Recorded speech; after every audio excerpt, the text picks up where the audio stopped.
We're live. Happy Monday, everybody. I am here with my friend, my hero, Abby. How are you? Hi, Seth. I'm terrific and grateful You for this opportunity to chat. You sent me an email last week filled with possibility and bad news in equal measure. And exactly. What you said is this week more kids have been rejected by famous colleges than any week in history. And maybe we should talk about that. So that's why we're here. Let me just let people know that they can ask questions about gap years, about college, about the educational industrial complex, about Global Citizen Year, about anything they'd like on this topic just by posting it in the comments. And I will let you go ahead and introduce yourself as we go. Thank you, Seth. Delightful to see you and to get to be with you in these times.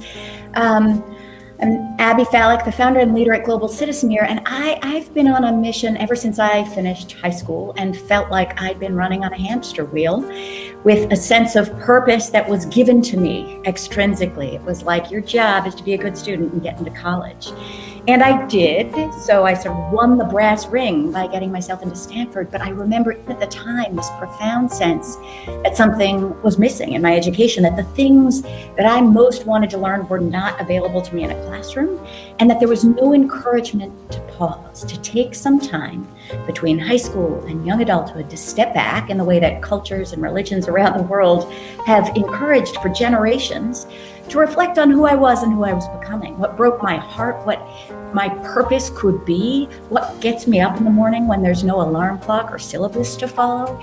And really ever since, I have been fixated on this missed opportunity to reimagine the transition after high school as a launch pad, as an opportunity for young people, not just to continue on with their education, but to get in the driver's seat of their own learning.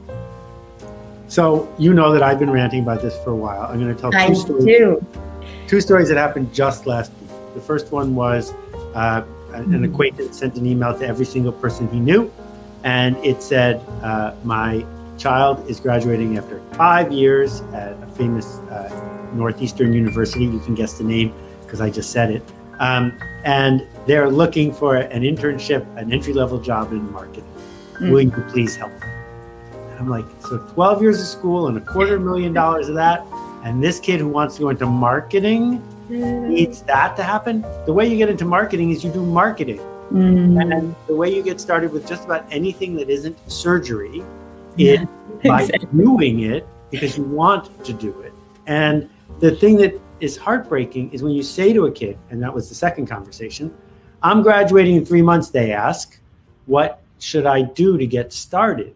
And I'm like, well, you could have started months ago or years ago running the thing you wanted to run, making the difference you want to make. If you want to be a coach, you could have been coaching. If you want to be a therapist, you could have been therapizing. But when I describe the steps, like go to a garage sale and sell the stuff on eBay, they don't know what to do. They're frozen because the educational industrial complex has taken over. Absolutely. And it's enforcing all the wrong behaviors. It's training for the wrong things. So we are still literally teaching to tests that robots can already pass. And we're preparing kids to be risk averse, so they're afraid of failure because that doesn't get you into college, and to check the boxes. And we value conformity over originality or risk taking or failure and what you've learned from it. And the whole system just needs to be totally upended and reoriented around this question of what do today's kids most need to learn and where and how are they going to learn it?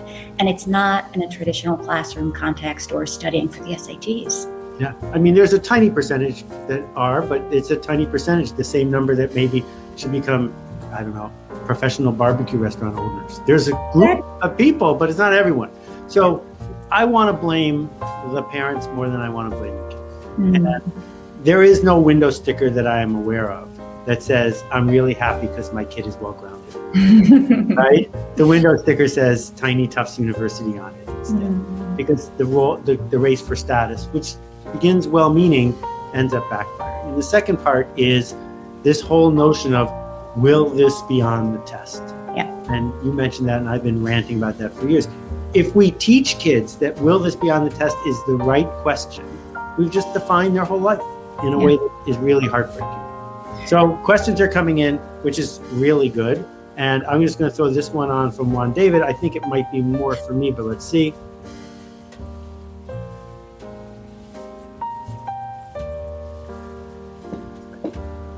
Thank you for this question. So I'll rant on this one first because it's a little farther along. What is graduate school?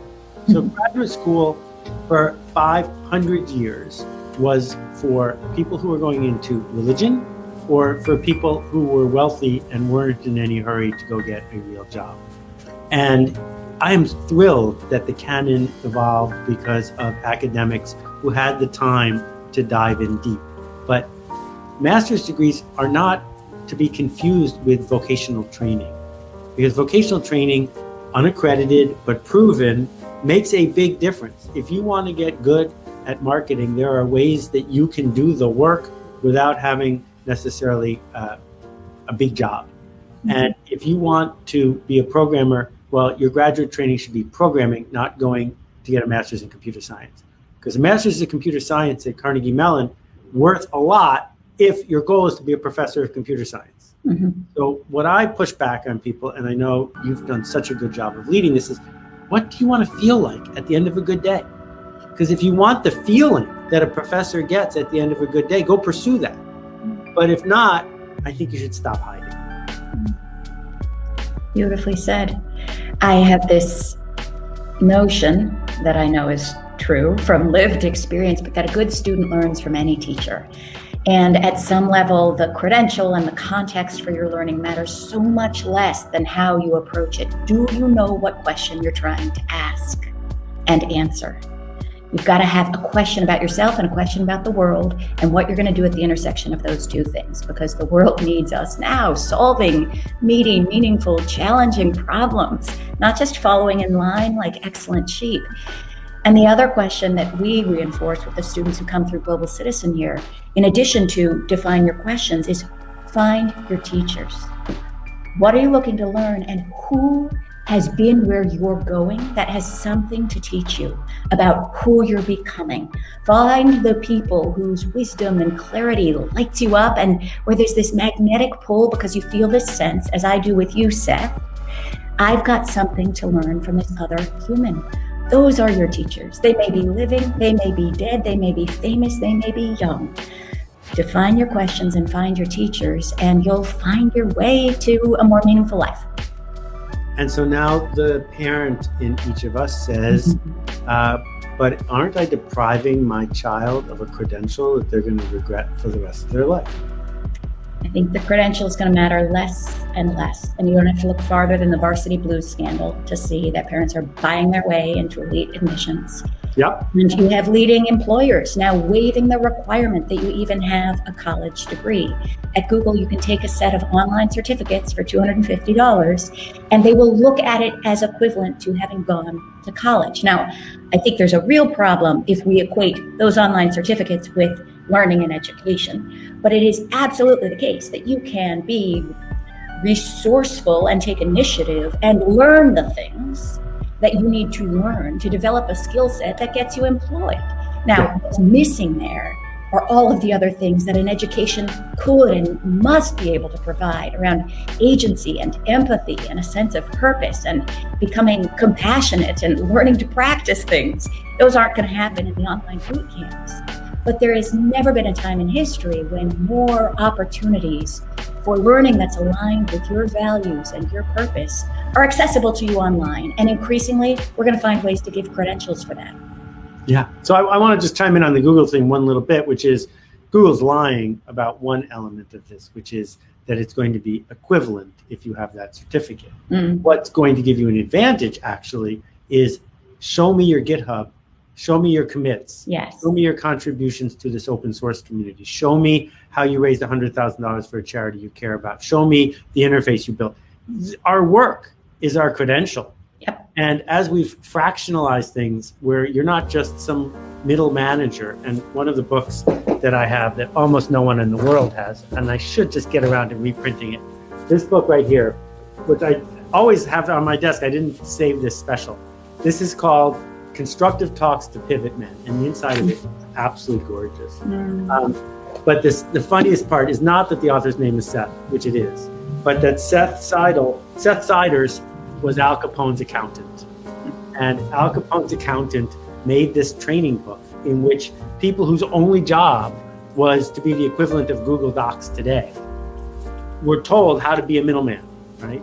But middle people are in much less demand than they used to be. And so show us your work includes show us your empathy, show us your care, show us your leadership. All of these things are super important. So here's a question for you from Cheryl. So go ahead. Great.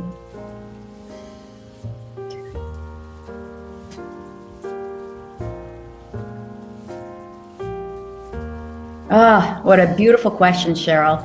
So I have two, not young adults yet, but young children at home, two boys, they're 4 and 6. And I would say I've learned so much in the last year about the difference between education and learning. So they are sitting in Zoom kindergarten for a few hours in the morning, learning absolutely nothing. The teacher's sort of teaching to the middle between the 4 and the 6-year-old. And it's just this reinforcing a practice of transferring knowledge from one brain to another in a way that's totally ineffective and frankly will turn them off to school. In contrast, what we have discovered is when you can nurture a kid's curiosity at the outset, follow their questions and their interests. They're building copper sulfate crystals and then mapping their growth by weighing them every day on a piece of graph paper. And they gathered caterpillars that they're nurturing to become butterflies. So I say all of this because I think that curiosity is a practice. It's a muscle, as is leaving our comfort zones. And at Global Citizen Year, one of our core premises is that young people, just humans, only learn when we're stretched. We don't learn when we're in our comfort zone. We also don't learn when we're in our panic zone. But we learn in that sweet spot where we are forced to reconsider what we're capable of. And that has to include confronting discomfort, which is exactly what you just described in that anecdote. And all I can say is there's no way around being uncomfortable or being in your stretch zone. You just have to sit in it. And adults know that that's the place where we learn, and that the most profound and useful insights that have come to us in our lives have come from the times when we were challenged, when things happened that were unexpected, when we had to rebound from a failure or a disappointment. And yet we're protecting kids. Somebody described it not just helicopter parenting, but snowplow parenting, clearing the path of its obstacles.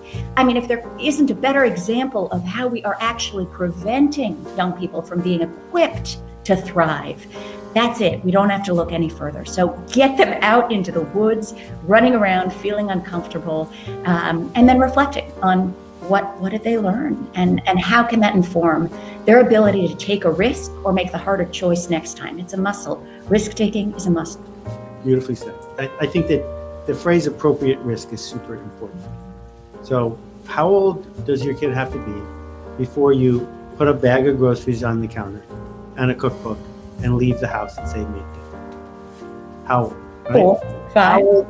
How old does your kid have to be before you say, here's a Metro Pass, get on the train, go pick up something at the store and come back, right? How old does your kid have to be before you say, please go edit this Wikipedia article and do it in a way that the community doesn't undo what you did, right? These are places where a kid can be exposed to something that feels scary, that isn't on the test, that isn't actually scary.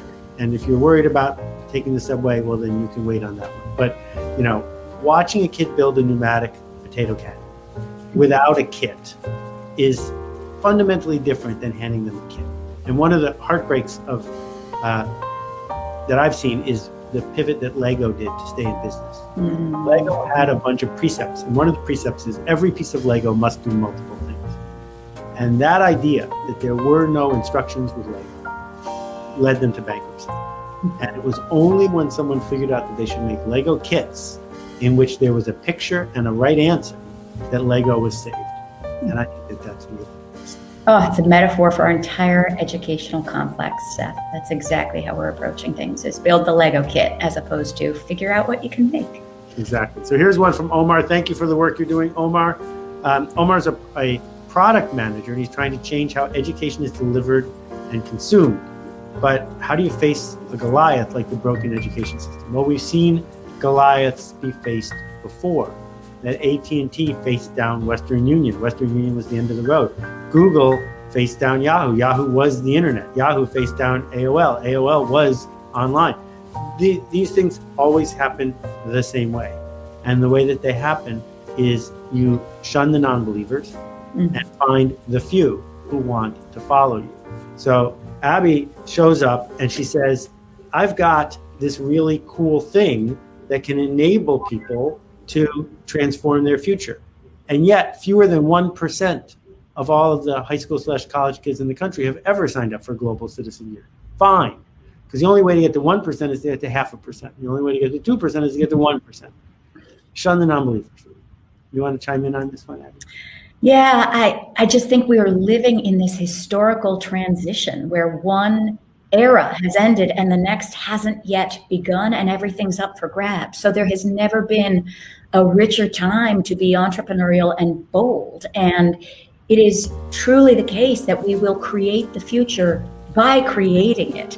And it is up to us to not constrain ourselves to say the right thing or to fit into the current constraints. We're going to watch as colleges and universities frantically scramble to get back to, quote, normal, which is such a missed opportunity because normal was not serving most kids or most of society's needs. And so what we need instead are bold visions and the appetite for risk taking, and find your people. We're working with Minerva and others who are really focused on how do we not tinker at the edges to save a dying system, higher education? How do we instead propose such a compelling view for what a new form of education can look like that people are then drawn to joining us on forging a new path? That's beautifully said. Beautifully said. I just posted, if you want to see my 18-minute rant or my 80,000 word free book on this topic, it's right there. 4 million people have read it so far. Basically just asking the simple question, what is school for? And we haven't been asking that question. And the day I met you, how many years ago was that in Nantucket? 5, 6? I can't remember. Something like it. Feels like yesterday. She gets it. What is school for is a legitimate question, and we're not asking it. All right, so we're going to wrap this up with a question or two. Let's see what we got here from Martin. Can you give us an example of a calculated risk you took that paid off? Well, it's very hard for me to give you an example of anything that paid off in my life that wasn't a calculated risk. I collect the failures, the things that I started that didn't work. The first week of school at college, I had a poster business on the Central Quad with hundreds of posters because I'm saying to myself, well, all these people are moving in, they don't have anything on their wall, and I have a connection to get me access to these things. Like 3, right? Or the time that I stood by a march that 500,000 people were on selling a book on that very topic on a freezing cold day, and 499,998 people walked by without buying a copy of that book. Every one of them calculated risks, meaning it's okay if I fail because I've calculated that it means I'm not out of the game. And so it's not hard to see some of my successes. I don't need to go through those. I don't have that many compared to how many failures I have, but I've calculated so that you don't play a game where if you get it wrong, you're out of the game forever. And part of this idea of resilience is so important. And one of the things that a kid learns on a gap year, one of the things that they learn when you trust them to take appropriate risk is resilience. So I'm going to hand the last word over to my friend, Abby. Go ahead. What do you got? Thank you, Seth. So the world is at a crossroads. This is a critical transition. And I think for people listening in, whether you are building the future of education or whether you are parenting a young person and really committed to making sure that they have the power skills of the future, which are not things they're going to learn in a high school or college classroom, just step back and think carefully about what risk can you take right now? What big swing might you make to really commit to building the world that we know is possible? The future is not inevitable. It's not predetermined. It is very truly in our hands and up to us in the choices that we make. And for anybody who's listening in, who's interested specifically in opportunities for young adults, Global Citizen Year provides a unique in the world opportunity for young people as they come out of high school to find their people, to find their power, and find their purpose to make a difference, not just now, but over the course of their lives. It is life-changing. We work with young people from over 80 countries in giving thousands of young people the opportunity to figure out, who am I? Who do I want to become? How do I chart my course in the driver's seat, not being pulled along because it's what's expected of me? And those are the young people who will be our future leaders. We need leaders with curiosity, conviction, courage, empathy, compassion, and we all play a role in making that future a reality. Bravo, bravo. I'm inspired. All right, wait, I'm going to mess this up as I usually do. Here we go. Press this button and I always forget.